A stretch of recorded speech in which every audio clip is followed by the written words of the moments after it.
नमस्कार, मैं हूं मनमोहन भट्ट। हम लोग आमतौर पर राजनीति की चर्चा करते हैं, राजनीतिक लोगों के इंटरव्यू लेते हैं।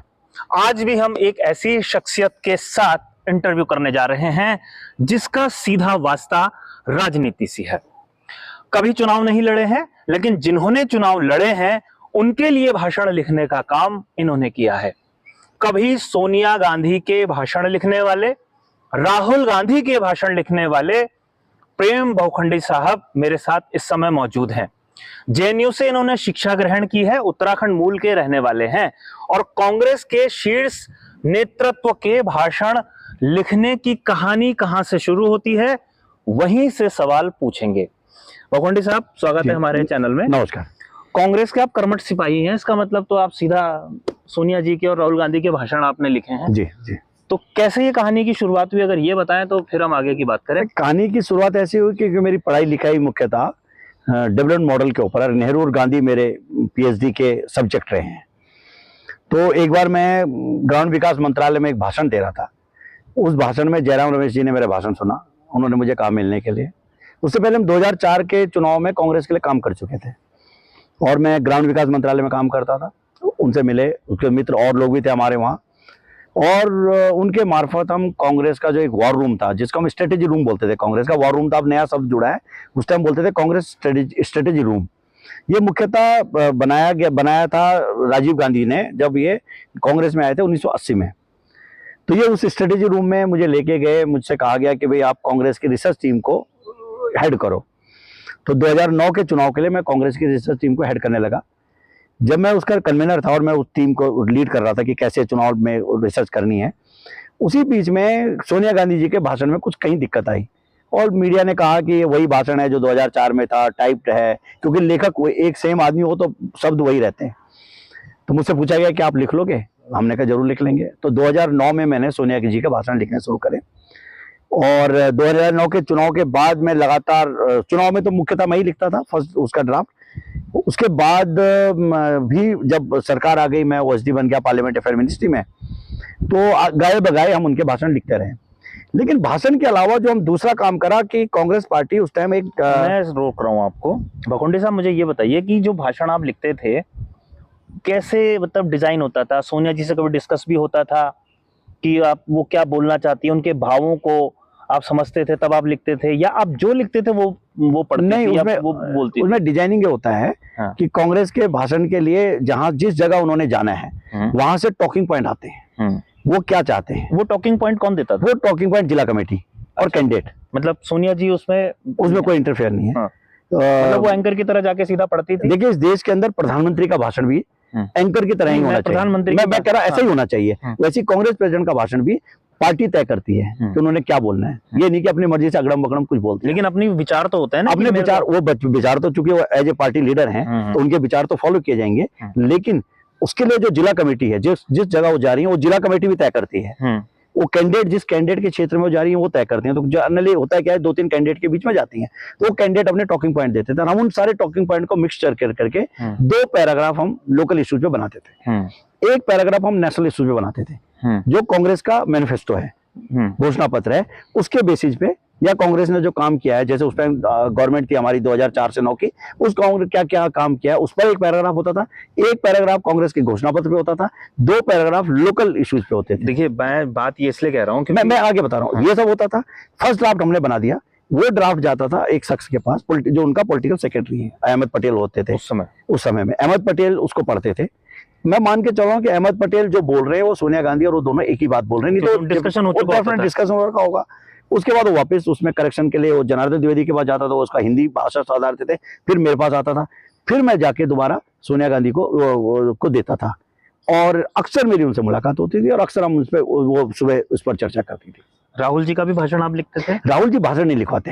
अच्छा। राहुल जी को टॉकिंग पॉइंट चाहिए होते हैं, तभी इसीलिए गड़बड़ करते हैं वो। नहीं, दोनों। हाँ, वैसे तो होना ये चाहिए कि पूरा भाषण पढ़ा जाना चाहिए, अध्यक्ष को पढ़ा जाना चाहिए, लेकिन वो टॉकिंग पॉइंट लेते हैं। वो कहते हैं कि मुझे टॉकिंग पॉइंट दे दो, मैं उन भाषणों को अपने आप को कर लूं। उनके एक तो भाषा में कोई दिक्कत नहीं है ना, मैडम के भाषा में थोड़ी दिक्कत है। तो मैडम को तो नमस्कार से शुरू करती हैं और जय हिंद तक का पूरा लिखा जाता है। इतने सारे मीम्स बनते हैं मैडम के भाषणों पर। अब तो नहीं बनते, लेकिन पहले बहुत बना करते थे। कभी बुरा लगता था कि इतनी बड़ी पद पर हैं, उनको भाषा के नाम पर जो है वो उस तरीके से मीम बना दिए जाते थे। अब ये देखिए लोगों की अपनी प्रॉब्लम है। मैं ये बोलता हूँ कि बहुत सारी चीजों में हम पहाड़ी हैं, हम श और श में हमको कोई फर्क नहीं पड़ होता है, लेकिन आप मेरे कंटेंट देखिए ना, आप मेरे भाषा थोड़ी चेक करने जा रहे हैं कि भाषा क्या है, वो उसके पीछे के थॉट को जानिए।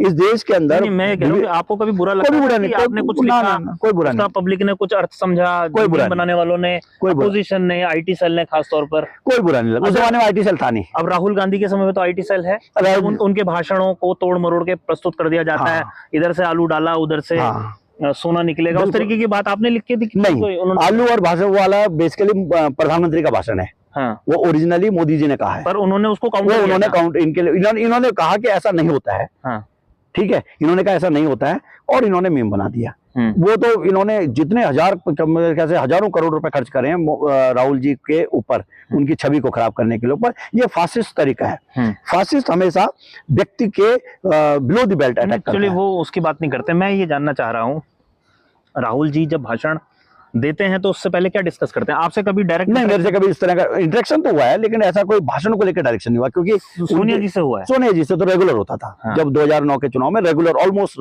समझ लीजिए हर दूसरे दिन। तो शायद यही वजह है कि जिसकी वजह से सोनिया जी चीजों को थाम के रखते थे और राहुल जी चीजों को छोड़ के रखते थे।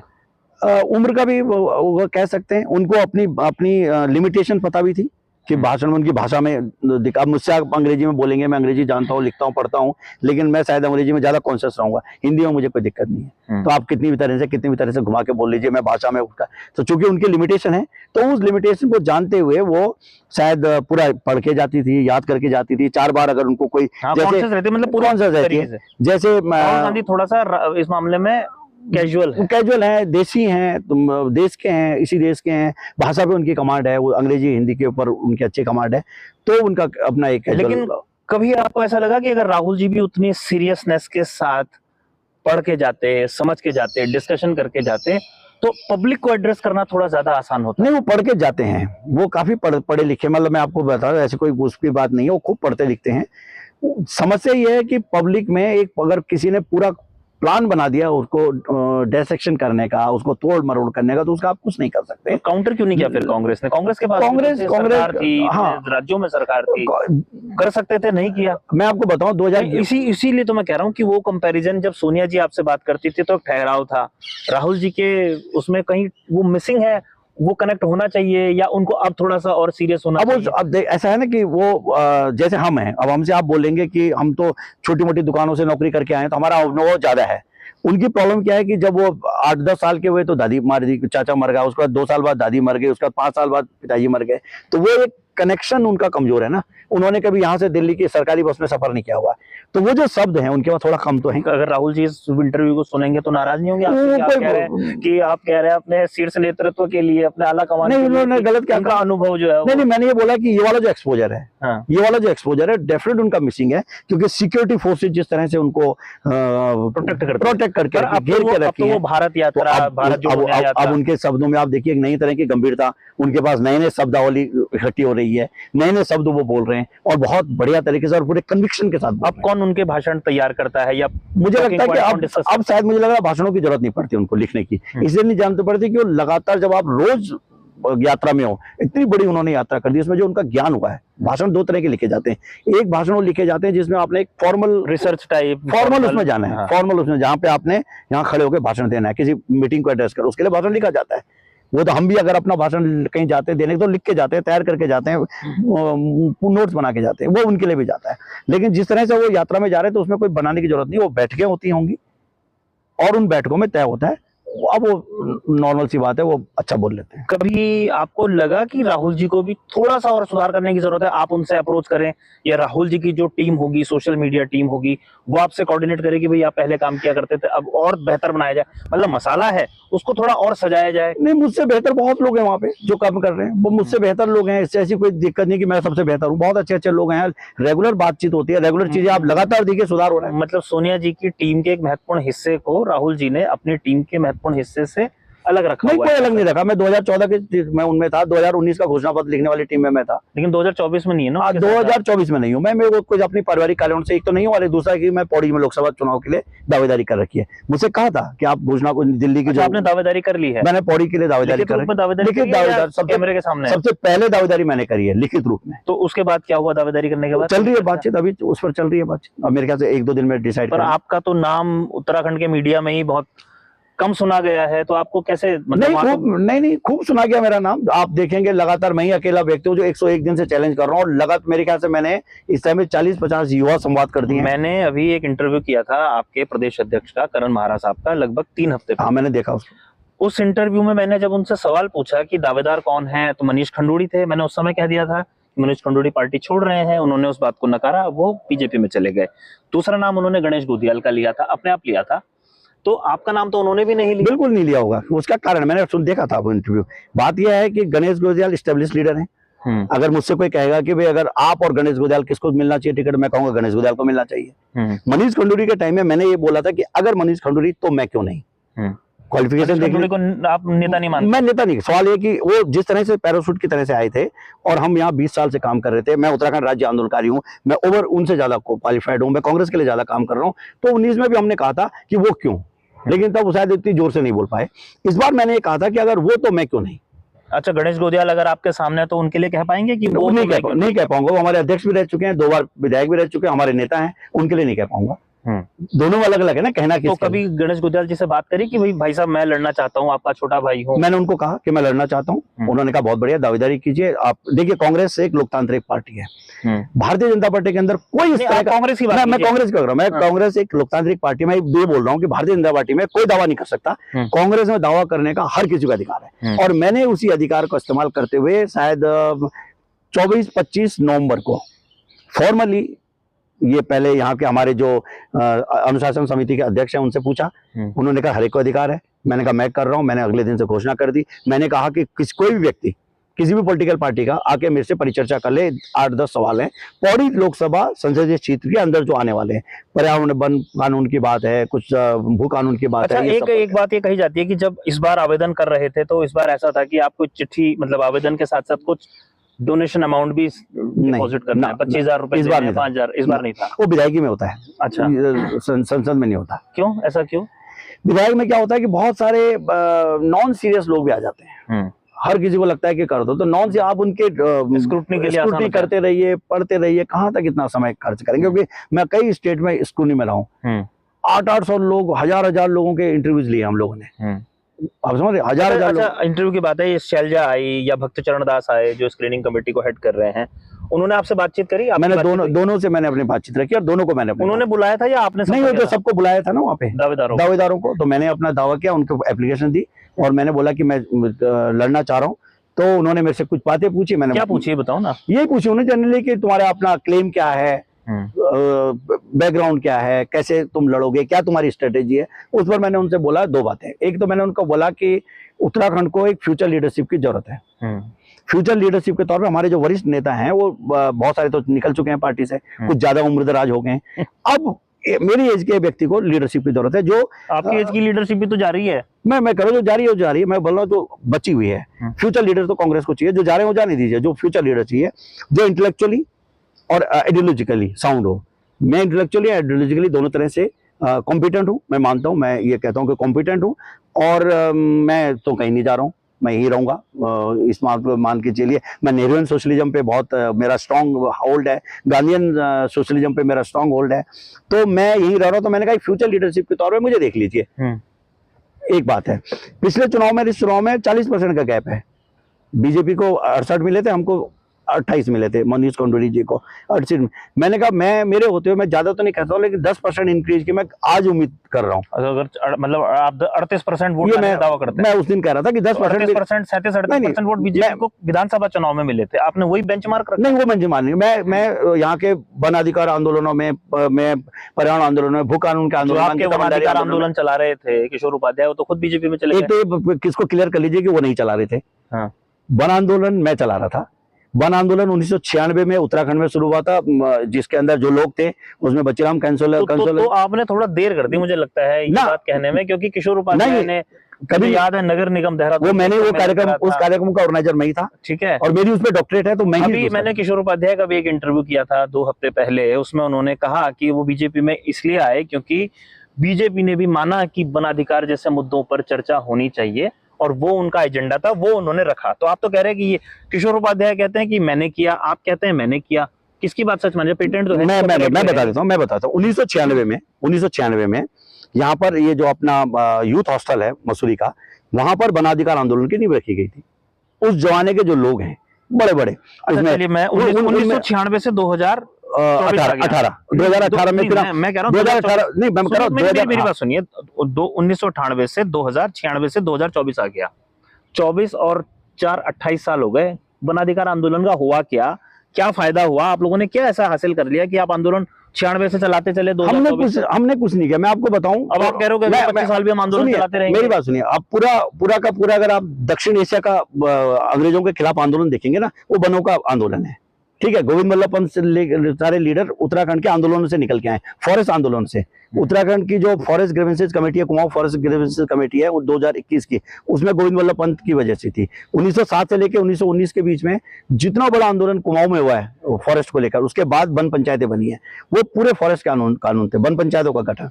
हम जब से हमने 1996 में, तब मैं एमफिल कर रहा था, 1997 में, सॉरी, मैं एमफिल कर ही रहा था, तब हमने वनाधिकार आंदोलन की शुरुआत करी थी। एक फेलोशिप हमको मिली थी, हमने यहाँ के कॉन्फ्लिक्ट पे, खासकर जो वन जीवों का और ह्यूमन का जो कॉन्फ्लिक्ट है, उस पर काम करना शुरू करा। और 96 में, उसमें 96-97 में मैंने उत्तराखंड के जहां जहां भी कॉन्फ्लिक्ट थे, गोविंद पशु विहार है, बिनसर है, केदारनाथ सेंचुरी है, ये जो नंदा देवी बायोस्फीयर है, उन क्षेत्रों के संघर्षशील लोगों को, धन सिंह राणा से लेके और अन्य जो लोग थे, उनको इकट्ठा किया और यहाँ पर हमने वनाधिकार की नींव रखी। ये बात है 1996 या 97 की। कभी मौका मिले तो जेपी मैठानी से आप पूछ सकते हैं, गीता गहलोत से आप पूछ सकते हैं। मैं इस पर एक काउंटर सवाल मेरा ये है, उसके बाद जवाब देना आप।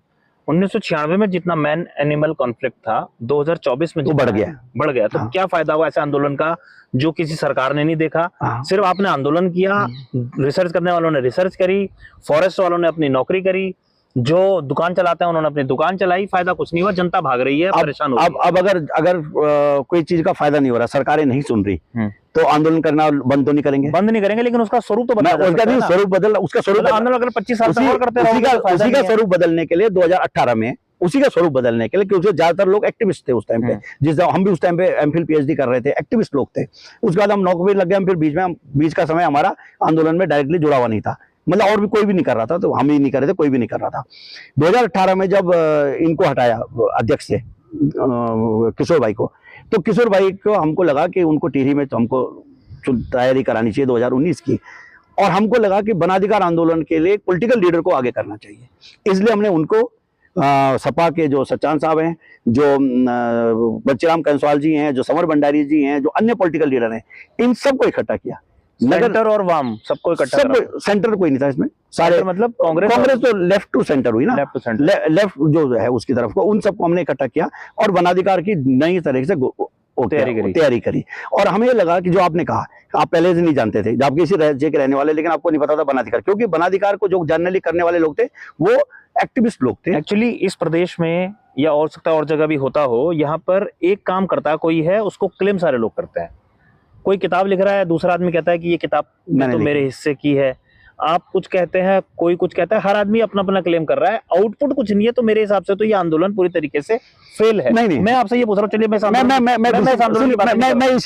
मेरे को इस आंदोलन पर आपसे बात नहीं करनी, मेरे को आप सवाल का सीधा जवाब दीजिए। कांग्रेस में इस आंदोलन के अलावा आप क्या करेंगे? क्या दावा है जो आपने भक्त चरण दास के सामने कहा, जो आपने शैलजा के सामने कहा, कांग्रेस के वरिष्ठ नेताओं के सामने? देखिए, कांग्रेस, राजनीतिक बात कीजिए। मैं राजनीतिक बात करता हूँ। हाँ। उत्तराखंड राज्य जब बना, ठीक, हर किसी को लग रहा था कि उत्तराखंड राज्य शायद एक एडमिनिस्ट्रेटिव यूनिट को अलग करने की बात थी। मैं, जो कि मेरा उसमें पूरा अध्ययन है, मैं ये कहता हूं कि उत्तराखंड राज्य की जो मांग थी वो अलग एडमिनिस्ट्रेटिव यूनिट नहीं थी, वो एक ऑर्गेनिक डेवलपमेंट मॉडल था, यानी कि एक नए तरह का मॉडल होना चाहिए था। अनफॉर्चुनेटली हमारे पहले जो मुख्यमंत्री बने नित्यानंद स्वामी जी, उनको आ का ब नहीं पता था, खुशहारी जी को आ का ब नहीं पता था। जो तीसरे आदमी थे जिनको हम विकास पुरुष कहते हैं, नारायण तिवारी जी, उनको खूब नॉलेज थी, लेकिन उनकी दिक्कत है बीजेपी के दोनों नेताओं को नॉलेज नहीं, आपके आदमी को बहुत नॉलेज थी। हमारे आदमी को बहुत नॉलेज थी। हाँ। लेकिन उनकी प्रॉब्लम क्या है कि वो जिस डेवलपमेंट मॉडल की उनको नॉलेज थी, बिग इज बेस्ट जिसको हम कहते हैं, नेहरूवियन सोशलिज्म की हम बात करते हैं। मैं कांग्रेस का व्यक्ति हूं, मैं नेहरूवियन सोशलिज्म के खिलाफ बात कर रहा हूँ। नेहरूवियन मॉडल के बारे में, सोशलिज्म के नहीं, नेहरूवियन मॉडल के बारे में बात कर रहा हूँ। उन्होंने वो इंप्लीमेंट करा। क्या उत्तराखंड राज्य आंदोलन शेड्यूल लगाने के लिए बना था? क्या उत्तराखंड राज्य आंदोलन ये जो हरिद्वार में शेड्यूल बनाने के लिए बना था? क्या इसके लिए बना था कि हम उधम सिंह नगर में शेड्यूल बनाएंगे? नहीं बना था। हमारा जो मांग थी उत्तरकाशी, चमोली, टिहरी, पौड़ी, इनके दूर दराज क्षेत्रों में शिक्षा, स्वास्थ्य, रोजगार की बात करनी थी, जो नहीं हुई। नहीं, शेड्यूल अलग नहीं, ना दोनों की ना मॉडल की आपने बात कह दी। मैं सुन ना आप नहीं पूरी बात नहीं सुनिए ना, मेरा सवाल भी सुनिए फिर आप बोलिएगा। शेड्यूल अपनी जगह है, लेकिन अगर चिकित्सा, शिक्षा या बाकी और चीजों की आवश्यकता गाँव में है, पहाड़ में है, तो उसके लिए तो आपकी सरकार पर भी आरोप है। 10 साल तो आपकी सरकार पहले पूरी बात तो सुनिए। हमारी सरकार, हमारी मतलब हमारे राज्य की बात करो, जब मैं अपनी सरकार की बात करूं, राज्य की बात करूं, तो हमारे यहाँ क्या हुआ कि जो पहले हम इंटरस्टेट माइग्रेशन करते थे, जैसे मैं यहाँ से माइग्रेट करके दिल्ली गया, लेकिन मेरा एक पैर हमेशा गांव में रहता था, पूजा करने, ये वो करने। कुछ लोग घर में रहते थे, बॉम्बे जाते थे, परिवार नहीं ले जाते थे। शेड्यूल और ये सब जो ये नया जो डेवलपमेंट मॉडल हमने स्टेट ने लिया, जो हम यूपी की कार्बन कॉपी बनने की कोशिश करी, इसने नुकसान ये पहुंचाया कि हम इंट्रा स्टेट माइग्रेशन से ज्यादा परेशान हो गए। अब टिहरी का व्यक्ति बच्चों को वहां नहीं रख रहा, वो सीधे बच्चों को लेकर यहाँ चला गया। ठीक, इसकी वजह से क्या एक सवाल आता है यहाँ पर। कई बार हमने भी पलायन पर बहुत सारे चिंतन शिविर देखे हैं, सुने हैं, खुद भी पार्टिसिपेट किया है। एक सवाल हमारे गांव के लोग भी कई बार पूछते हैं, आपके गांव के लोग भी पूछते होंगे, बहुत सारे गांव के लोग पूछते होंगे। अपने आप शहर में रहते हैं और हमारे को कहते हैं कि हम परिवार सहित, बच्चों सहित शहर में ना जाए, हम गांव में ही रहें। तो वो क्यों रहे गांव में, जिसको चिकित्सा नहीं मिल रही ढंग से, उसको अस्पताल नहीं मिलता, उसको स्कूल नहीं मिलता, जो कुछ बचा खुचा रहता है बंदर आके खा देता है। अब जीवन बचाने के लिए बाघ से भी वो संघर्ष कर रहा है। तो आपका ये मॉडल हमारी समझ से परे है। जो आदमी गांव में है उसे गांव में ही रहने दिया जाए और उसके लिए कुछ सुविधाएं ना हो, उसको बंदर खाए, उसको बाघ खाए। तो ये मॉडल हमारी समझ से परे। तो कैसा मॉडल होना चाहिए, उस मॉडल को जस्टिफाई नहीं कर पा रही है सरकार। आपने खुद ही कहा कि मैंने कॉन्फ्लिक्ट बढ़ गया है, फिर वो कैसे रहेगा कोई आदमी? अगर आप मुझे बोलने देंगे तो मैं बताता हूँ। मैं पलायन का विरोधी नहीं हूँ। जो लोग पलायन के विरोधी है, मैं उनको कहता हूँ वो ढोंग कर रहे हैं। पूरी दुनिया के अंदर पलायन हुआ है, उसी से ज्ञान, विज्ञान, कला, संस्कृति, एग्रीकल्चर सब डेवलप हुआ है। जनरल विपराम घर में, गांव में रहते तो जनरल न बनते, डोभाल जी ना बनते, अजीत डोभाल जी ना बनते अगर वो गांव में रहते। मैं पलायन का विरोधी नहीं, मैं भी पीएचडी ना करता, आप भी ना होते अगर पलायन नहीं कर। मैं पलायन के खिलाफ। पलायन दो तरह का होता है। एक होता है मेरा पलायन नहीं हुआ, मेरे पिताजी का होता पलायन, मैं वही हूँ। मैं भी जहाँ मेरे पिताजी का होता, मैं भी नहीं हुआ, मेरा भी नहीं हुआ पलायन मेरे पिताजी का। लेकिन मैं कह रहा हूँ कि पलायन का कोई विरोधी नहीं हूँ। मैं दो तरह का पलायन होता है। एक होता है एस्पिरेशनल पलायन, जिसमें हम शिक्षा के लिए और बेहतरी के लिए जाते हैं। एक होता है डिस्ट्रेस माइग्रेशन, जिसमें हम पहाड़ छोड़कर दिल्ली की खोड़ा में रहने को मजबूर हैं, जहां पर हम दिल्ली बम्बई की उन गंदी बस्तियों में रहने को मजबूर हैं, जहां शिक्षा, स्वास्थ्य, रोजगार फिल नहीं मिल रहा। तो यही बात तो हो रही है ना। भगवंती साहब मेरे को भी बोलने दीजिए ना, वही बात तो हो रही है ना कि वो आदमी खोड़ा ना जाए, वो आदमी दिल्ली में ना जाए, उसके लिए सिडकुल बन जाए, उसके लिए पहाड़ में ही दूसरा सिडकुल बन जाए, तो कम से कम अपने स्टेट में तो रहेगा, पास होगा, आसान होगा घर आना जाना। उसका क्यों विरोध करते हैं? नहीं, मैं विरोध नहीं कर रहा हूं। सिडकुल बनाया भी आपकी सरकार ने। मैं वही तो कर रहा हूँ, डेवलपमेंट मॉडल का मसला है। मैं यही तो बताने की कोशिश कर रहा हूँ कि जो डेवलपमेंट मॉडल की प्रॉब्लम है कि राज्य किस लिए बना था। मैं तब भी कह रहा हूँ कि जब ये राज्य बना था कि हमको सिडकुल पहाड़ों में चाहिए था। क्योंकि अब दिक्कत क्या होती है, बिग इज बेस्ट। दो तरह की थ्योरी होती है, एक होता है बिग इज बेस्ट, एक होती है स्मॉल इज ब्यूटीफुल।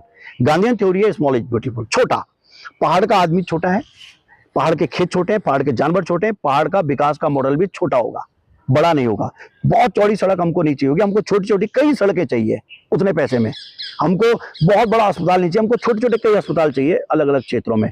हमको एक बड़ा डिग्री कॉलेज नहीं चाहिए, हमको छोटे छोटे डिग्री कॉलेज चाहिए जहां कम में काम चलाया जा सके। कहने का अर्थ ये है कि हमारा मॉडल बदलना चाहिए। हम ये नहीं कह सकते कि वहां से जो एग्रीकल्चर प्रोड्यूस है, पहले तो हो नहीं रहा है कुछ, अगर थोड़ा बहुत हो भी रहा है तो उसको ट्रक से देहरादून की मंडी में लाएंगे। मंडी वहां होनी चाहिए, प्री प्रोसेसिंग वहां होनी चाहिए, प्रोसेसिंग वहां होनी चाहिए। उस डेवलपमेंट मॉडल की मैं बात कर रहा हूँ। वो डेवलपमेंट मॉडल गांधीयन मॉडल होना चाहिए। और उस डेवलपमेंट मॉडल को अगर समझना है तो आप 2017 और 2022 का कांग्रेस का घोषणा पत्र पढ़िए, उसमें उस डेवलपमेंट मॉडल को हमने इंगित किया हुआ है। दोनों ही मैंने लिखे हैं। हाँ। दोनों को इंगित किया हुआ है प्योरली तरह के। उत्तराखंड सरकार का मतलब उत्तराखंड कांग्रेस का मैनिफेस्टो आपने लिखा था। हाँ। उस पर जनता ने आप लोगों को वोट नहीं दिया। तो अब क्या करेंगे? हम उसी घोषणा पत्र पे आगे बात करेंगे। हम ये कह रहे हैं कि 1935 में 1928 में पहली बार उत्तराखंड राज्य की कल्पना हुई। पंडित जवाहरलाल नेहरू उस बैठक में थे श्रीनगर में, जब उन्होंने कहा कि ये विषम भौगोलिक परिस्थिति है, इस क्षेत्र को एक अलग एडमिनिस्ट्रेटिव यूनिट बनाना चाहिए 1928 में। 1935 में पहली बार महा हिमालय की बात हुई, जिसमें हिमाचल और उत्तराखंड को मिलाने की बात थी, जिसमें पंडित गोविंद वल्लभ पंत इन्वॉल्व थे, दिल्ली में बैठक हुई है। 1952 में यही मुद्दा उसमें आता है, पार्लियामेंट में आता है, जिसमें पीसी जोशी उसको उठाते हैं। यही मामला करते करते 1994 में जाके आंदोलन होता है, 2000 में बनते हैं। कितने साल लग गए हमको? 28 से लगभग 82 साल हमको उस काम में लग गए। कोई भी चीज एक दिन में नहीं होती है। हम ये कह रहे हैं कि उस प्रोसेस को हम धीरे धीरे, मतलब उसमें लगे हुए हैं, लोगों को कन्विंस करने। अब इस बीच में बड़ी प्रॉब्लम क्या होगी कि अगर हमारे विधायक कम हो गए पहाड़ में, पहाड़ी विधायक कम हो गए, इस नया परिसीमन हो जाए और 4-5 विधायक गड़बड़ हो जाए तो फिर दिक्कत हो जाएगी। इस बार हम चाहते थे कि इस विधानसभा में शेड्यूल 5 को लेकर, एक मैं आपको, आप अपनी बात आगे करिए, शेड्यूल 5 को लेकर आगे करिएगा। मैं एक छोटी सी बात आपको कहता हूं कि अगर पहाड़ के विधायक कम हो गए तो एक सवाल ये होता है कि जो देहरादून में लोग हैं, देहरादून में जो विधायक हैं, ऋषिकेश में जो विधायक आ रहे हैं, या ऋषिकेश में, रामनगर में, हल्द्वानी में, वहां पर भी तो पहाड़ का ही आदमी आके बस रहा है ना। तो पहाड़ का आदमी ऊपर से आया तो नीचे पहाड़ में ही तो बस, मतलब नीचे ही उत्तराखंड में ही तो बसा हुआ है। तो आपकी मांग, ऐसा नहीं हो सकता कि यहाँ पर सीटें जो बढ़ रही हैं वो सारे मैदानी लोगों के लिए थोड़ी है, वो उत्तराखंड के लोगों के लिए भी तो है। नहीं, पर ये सेक्टेरियन अप्रोच नहीं ले सकते हम कि ये इसमें पहाड़ी होना चाहिए, कोई नहीं होना चाहिए। ये तो ओपन, नहीं, मैं ये बात नहीं, हर किसी को अधिकार है उत्तरकाशी में जाकर चुनाव लड़ने का। मैं ये नहीं कह रहा हूँ, मैं ये बात नहीं कह रहा हूँ। जैसे मैं आपको उदाहरण देता हूँ 2 लोगों का, 3 लोगों का। विकासनगर पूरी तरीके से पहाड़ी सीट तो नहीं है, मैदानी क्षेत्र है। धर्मपुर पूरी तरीके से मैदानी है। मसूरी आधा पहाड़ी है, आधा मैदानी है। तो यहाँ पर तो तीनों पहाड़ी है ना विधायक। ऐसे ही दूसरे और क्षेत्रों का भी हम कह सकते हैं, सपोज रामनगर है, लाल कुआं है, सारे पहाड़ी लोग तो है वहां पे। तो उस बात को, ये भी एक बात कही जा रही है कि इस बात को क्यों इस तरीके से प्रचारित करते हैं कोई भी आंदोलन करने वाले लोग, बीजेपी, कांग्रेस, परिसीमन करने वाले, बात कि बंटवारे की बात क्यों हो रही है? पहाड़ी तो चुनाव लड़ रहा है। अगर जनसंख्या यहाँ की, धर्मपुर में कितनी बार बाघ आया, ठीक है, वो बाघ तो आता है श्रीनगर में आ रहा है, तो श्रीनगर में आ रहा है, श्रीनगर में आ रहा है। धर्मपुर के विधायक को आपने कभी सुना है कि वो बाघ की समस्या को लेकर बोलेगा, वो लैंडस्लाइड को लेकर बोलेगा, वो अस्पताल को लेकर, वो इस बात को लेकर बोलेगा कि औरतें प्रसव करते हुए सड़कों में मारी जा रही हैं, क्योंकि धर्मपुर में वो समस्या नहीं है। ठीक है, ऋषिकेश का विधायक नहीं बोल रहा, विकासनगर का विधायक नहीं बोल रहा, लाल कुआं का विधायक नहीं बोल रहा, बोल तो पहाड़ का विधायक भी नहीं रहा। लेकिन पहाड़ के विधायक की मजबूरी है कि उसको बोलना पड़ेगा। वो देखेगा अपने सामने मरते। और विक्रम नेगी के क्षेत्र में हुआ तो 2 दिन वो विधानसभा में उन्होंने हंगामा किया। वो कांग्रेस के विधायक हैं, उन्होंने बोला इस बात को लेकर कि हमारे यहाँ हो रहा है, क्योंकि झेल हो रहे हैं, जो झेल रहा है उसको बोलना पड़ेगा। और हम जैसे लोगों को जो शहर में रह रहे हैं, जो डायरेक्टली झेल नहीं रहे, क्योंकि हम समाज में थोड़ा आगे बढ़े हुए लोग हैं, तो एज ए सोशल वर्कर हम इसको कहें, समाज में जागरूक इंसान के तौर पर हम उनको भी बोल रहे हैं, हम किसी को रोक नहीं रहे, हम एक मॉडल दे रहे हैं। जैसे मैंने आप मेरे मॉडल को अगर सुनना चाहेंगे, मैं कह रहा हूँ क्लास 4 की पोस्ट जो है, जितनी पोस्ट हैं उनको ब्लॉक स्पेसिफिक कर दीजिए। सिर्फ उसी ब्लॉक का आदमी, मूल निवासी, उस क्लास 4 की एम्प्लॉयमेंट लगेगा। क्लास 3 को डिस्ट्रिक्ट लेवल की वो बना दीजिए, क्लास 3 वहीं रहेगा। प्राइमरी टीचर को ब्लॉक स्तर का बना दीजिए। क्या जरूरत है कि देहरादून में एमएससी पीएचडी पढ़ा हुआ व्यक्ति, एमएससी बीएड किया हुआ व्यक्ति, उसको पहाड़ में किसी ब्लॉक में जाके प्राइमरी टीचर बनना है? वहीं के किसी 12वीं पास को, ग्रेजुएट को नौकरी दे दीजिए और उसको कहेगी अगले 3 साल, 4 साल, 5 साल तुम्हें ट्रेनिंग करनी पड़ेगी, और उसको ट्रेनिंग करवाइए। हम मेडिकल हो सकता है, हो सकता है, कहीं हुआ है उत्तर हिंदुस्तान में, कहीं हुआ है ऐसा मॉडल? अभी कहीं नहीं हुआ है, लेकिन अलग अलग ज्योग्राफिकल कंडीशन अलग अलग जगह की। नहीं, हिमाचल प्रदेश में, नॉर्थ ईस्ट में, कश्मीर में, हिमाचल की क्या है कि हिमाचल पूरा पर्वतीय चीज है, हमारे यहाँ तो हर कोई भाग नहीं। मैं कह रहा हूँ कि ये मॉडल कहीं आपने, ये इसके हेल्थ को लेकर एक मॉडल छत्तीसगढ़ में हुआ था, लेकिन उसको चूंकि एमसीए ने रिजेक्ट कर दिया। लेकिन वो मैं कह रहा हूँ कुछ किया जा सकता है, एमसीए मतलब मेडिकल काउंसिल ऑफ इंडिया, हाँ एमसीआई ने। लेकिन मैं कह रहा हूँ मॉडल तो आउट ऑफ बॉक्स सोचने पड़ेंगे ना। हिंदुस्तान 1947 में आजाद हुआ, हैवी इंडस्ट्रीज की किसी ने नहीं प्लान किया था। एक मिक्स इकोनॉमी की प्लान दुनिया में कहीं नहीं हुई थी, भारत में हुई है, जहाँ कैपिटल भी है और स्टेट भी है, जहाँ सरकारीकरण भी था और निजी क्षेत्र भी था। तो ऐसी तो मिक्स इकोनॉमी भारत में हुई है और सक्सेसफुली चली रही है इतने सालों से। तो डेमोक्रेसी का जो सिस्टम हिंदुस्तान में हुआ है, ये भी हो सकता है। मैं एक बहुत दूसरी बात बोल रहा हूँ, मेडिकल की सीटें, हम पहाड़ के लोग अक्सर बोलते हैं अरे यार डॉक्टर नहीं रहते यहाँ। मैं ये कह रहा हूँ कि एक व्यक्ति जो अपने बेटे को 1 करोड़ रुपए खर्च करके डॉक्टर बनाता है, आप उससे उम्मीद करेंगे अपना बेटा बेटी को पहाड़ भेज देगा? तो इसके लिए क्या करना चाहिए? इसके लिए करना ये चाहिए कि पोखड़ा ब्लॉक में एक सीट, पोखड़ा ब्लॉक के मूल निवासी बच्चे के लिए, जिसने वहां 10th और 12th किया हुआ है, उसके लिए रिजर्व कर दीजिए स्टेट के मेडिकल कॉलेज में। और नौकरी की बाध्यता उसके बाद और शर्त नहीं, उसका शर्त उसके साथ ये रहे कि सरकार तुझे फ्री में पढ़ाएगी, क्योंकि अगर आप देखें ऐसा ये मॉडल खंडूड़ी साहब ने किया था, उन्होंने 15,000 रुपए में एमबीबीएस कराया है, और उसके बाद भी लोगों ने बॉन्ड तोड़ दिया। नहीं, लोगों ने बॉन्ड तोड़ा। दोनों यहाँ पे मैं बॉन्ड नहीं तोड़ने की बात कर रहा हूँ, मैं कह रहा हूँ कि हम बाद में डॉक्टरों को एक्स्ट्रा पैसे देके उन ब्लॉक में भेज रहे हैं, हम उस बच्चे को फ्री ऑफ कॉस्ट पढ़ाएं, वो फ्री ऑफ कॉस्ट सरकार इसमें पढ़े, और शर्त ये हो कि अगले 10 साल बाद तुझे डिग्री मिलेगी। जब 10 साल यहाँ एक्सपीरियंस हो जाएगा, डिग्री तभी मिलेगी। यहाँ इन्होंने डिग्री दे दी, बॉन्ड तोड़ा के भाग गया, क्योंकि मतलब थोड़ा सा वैसी बात है, लेकिन डिग्री दे दीजिए बंदे को, वो किसी बैंक से लोन लेके पैसे वापस कर देगा। अब बॉन्ड तो 50 करोड़ का 50 लाख का लगा दीजिए, दहेज में ले लेगा। बिहार का आदमी दहेज में मिल जाएगा उसको, यहाँ हमारे यहाँ दहेज नहीं मिलता, लेकिन हमारे यहाँ वो सेट ले लेगा। क्या दिक्कत हो रही है? जमीन बेच देगा, मुझे पता है कि अब तो माली माल है। लेकिन अगर उसकी शर्त ये रखी जाए कि तुझे सीट वही तब मिलेगा जब तू 10 साल रूरल एरिया में ट्रेनिंग कर चुका हुआ, और फ्री ऑफ कॉस्ट पढ़ाओ उसे, तो 10 साल वहां रहेगा ना। प्राइमरी टीचर को जब आप कह दोगे कि भाई तेरी नौकरी यहीं की है और तूने अब जीवन भर नहीं जाना, तो उसी लड़की से शादी करेगा जो लड़की वहां रहने को तैयार हो जाएगी। अभी तो हो क्या रहा है कि वो लड़की इस उम्मीद में रहती है मास्टर है, कभी ना कभी तो ट्रांसफर हो जाएगा, और फिर रोज जो ट्रांसफर का जो झगड़ा चल रहा है। मैं कह रहा हूं कि आउट ऑफ बॉक्स थिंकिंग की जो बात है, और जो मैं अभी किसी एक IFS है हमारे उत्तराखंड के ही बहुत बड़े आदमी नॉर्थ ईस्ट के, उनसे बात कर रहा था। उन्होंने कहा कि चाइना की टोटल इकोनॉमी का 30% फॉरेस्ट से आता है, हमारी इकोनॉमी का फॉरेस्ट से कितना आता है? सिर्फ बाघ आते हैं, बाघ खा जाते हैं हमको, बंदर आता है हमारी फसलों को खा जाता है, हमको कुछ नहीं मिल रहा। फॉरेस्ट को लेकर अभी मैं बहुत दिनों से बात कर रहा हूँ, लास्ट बात मैं खत्म करूंगा अपनी, कि फॉरेस्ट को लेकर हम बहुत ये है कि फॉरेस्ट है। मैं कहता हूँ कोई भी व्यक्ति स्वस्थ कब है? मैं स्वस्थ कब हूँ? जब मेरे मुंह से बदबू ना रही हो, मेरा पेट खराब ना हो, मेरे नाक ना बह रही हो, तभी तो मैं स्वस्थ रहूंगा। स्वस्थ के कुछ इंडिकेटर होंगे ना कि आदमी किसको आप स्वस्थ कहोगे। फॉरेस्ट को स्वस्थ मैं कब कहूंगा? जब फॉरेस्ट में सबसे पहला काम होगा कि उनका जंगली जानवर बाहर नहीं आएंगे। इसका मतलब उन जंगली जानवरों के अंदर भोजन पर्याप्त होगा, फल फूल होंगे, जंगली छोटे मोटे जानवर होंगे, वो अंदर पेट भरेंगे। मैं इसको चर्चा कर रहा हूं, इसको खत्म कर रहा हूं, मैं इसको खत्म कर रहा हूं, ठीक है। जलधाराएं हमारी सारी सूख चुकी हैं, फॉरेस्ट हमारा खत्म हो चुका है, कोई इकोनॉमी डेवलप नहीं हो रही। मैं हमेशा कह रहा हूं कि हमारा जो मॉडल होगा वो फॉरेस्ट बेस्ड होगा, क्योंकि 90% फॉरेस्ट हमारे पास, वो model out of box thinking से आएगा और वो मैं डेवलप कर सकता हूँ। चलिए, तो बखोंडी साहब अपने बहुत सारे विषयों को लेकर बात कर रहे थे, मॉडल बता रहे थे कि डेवलपमेंट का मॉडल उत्तराखंड में क्या होना चाहिए। अब मॉडल हो, इसके लिए सबसे पहले तो इलेक्ट होने की आवश्यकता है। जनता किसे चुनेगी ये देखना महत्वपूर्ण होगा। फिलहाल चुनाव सर पर है। बखोंडी साहब ने भी दावा किया है लोकसभा गढ़वाल से, पौड़ी गढ़वाल से। उम्मीद इनको काफी होगी। देखना यह होगा कि इनका जो आला कमान है वो किस पर अपना आशीर्वाद बनाता है। अभी के लिए साथियों इतना ही। किसी नए इंटरव्यू में आपसे फिर मुलाकात होगी, तब तक इजाजत दीजिए। नमस्कार।